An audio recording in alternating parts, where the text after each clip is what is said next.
A lot of the videos on my channel are about more advanced concepts like generalizing calculus rules or doing a set theory proof or abstract algebra explanation or something like that. So it might be confusing why I have a video on elementary addition, literally the addition you do in elementary school. The reason why is because I want to explain exactly why it works, where it comes from, well not where it comes from, but like where you can kind of get the idea from, and really just like understand what's going on. So let's think of an example, I don't know, like 832 plus 291, something like that, okay? So let's just add these, and typically in elementary school what you would do is just say, okay, 2 plus 1 is 3, 3 plus 9 is 12, but since we can't just put the 12 down here, we have to break it up into like place value, into carrying over, so we have the 2 here and then the 1 here, and then 8, and then this turns into not just 8 plus 2, but then we just add that extra 1, so there's an 11, because 8 plus 2 plus 1 is 11, and our final answer is 1,123. I assume that every one of you should be able to do that, but now let me just show you exactly what's going on if we break these numbers down. So not just 832, but think of it as 800, actually let me put this like over here. So we have 800 plus 30 plus 2, and then we have 200 plus 90 plus 1.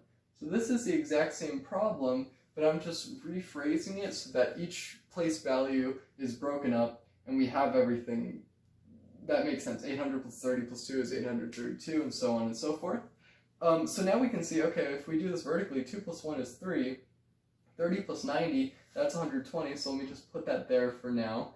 And then 800 plus 200 is 1,000, and, 1,123, and that's the same answer. But, like, this shows you, like, what's going on here, but what about the carrying over? Where does that come from? Well, if we think about it, we can say, okay, well, if we wanted to break it down into like ones or units, and then tens, then hundreds and thousands, so this 3 will remain there as a unit, but now what about the tens? Well, we have 2 tens, so that's 20, and then if we think about the hundreds, well, we only have 100 here, so that's 100, and then the 1,000, or the thousands place, we only have one of them, so it's 1,000. So this is what it looks like. And so we have this 1,123.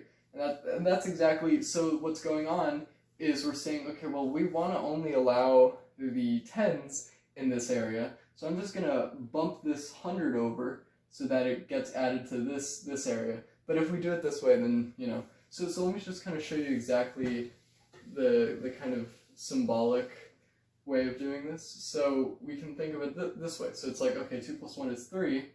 Here I want to only have tens, so I'm going to notice that we have 30 plus 90, which is 120, but since I only want tens here, I'm just going to put the 20 here, and then the 100 here.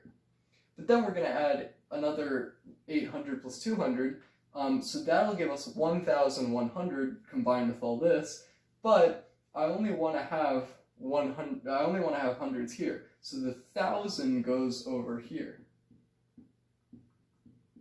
And that's what's going on. So it's 1,123, and that's our final answer. So I'm not saying that you should do it this way, I just wanted to show you that, just so you know what's going on here, because I think that helps you a lot more with like doing the computation, really understand what's going on, why you're carrying over, and all that. And subtraction really works the same way.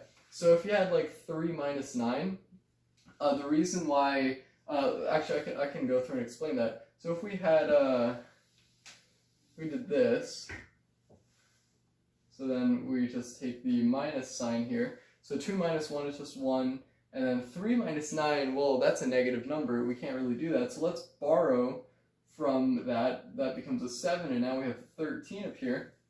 13 minus 9 is 4, and then 7 minus 2 is 5, so 541.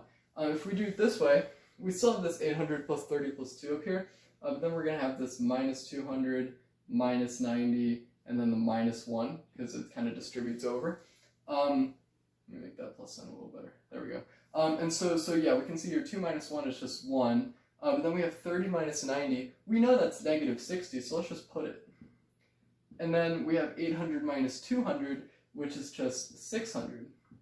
So it's like, okay, 600 minus 60 plus 1, that will give us 541. So it's like, okay, well, we did it this way with the negatives, but like that kind of, it would kind of look terrible if we'd had the negatives here, because, you know, you could imagine that. So we have 832 minus 291, and then so we have the 1, and then it's like minus 6, and then 8 minus 2 is 6. So it's like, this is just confusing. So I do kind of see why they do the borrowing. And the reason why the borrowing works is because what we can do is just say, all right, so let me just erase this again. So we can say, okay, so again, we have 2 minus 1 is just 1. And we can say, okay, 30, well, let's turn this into 130. And, you know, so what I did is I just added 100 to this. So I have to subtract 100 from the number, because otherwise, right now, this is 932, and we don't want that. So let me do that. So let me take 1 from here and say this is 700 plus 130 plus 2, and that's still 832, so we're fine. And so we have 130 minus 90, and that's 40, and then 700 minus 200 is 500. So now we have it in this way, 541. So that's where the carrying and borrowing comes from with addition and subtraction, and that's exactly what's going on. The reason why we do it this way is because we need to keep the number the same. We can't just turn this into 932. So that's where everything comes from, and I hope that really helped. I'll also do a video on multiplication, which I think is a little more in-depth and helpful with this kind of stuff, because the multiplication, the way to do that is very confusing. So yeah, let me know what you think. Thanks for watching, and I'll see you in the next video. Bye, guys.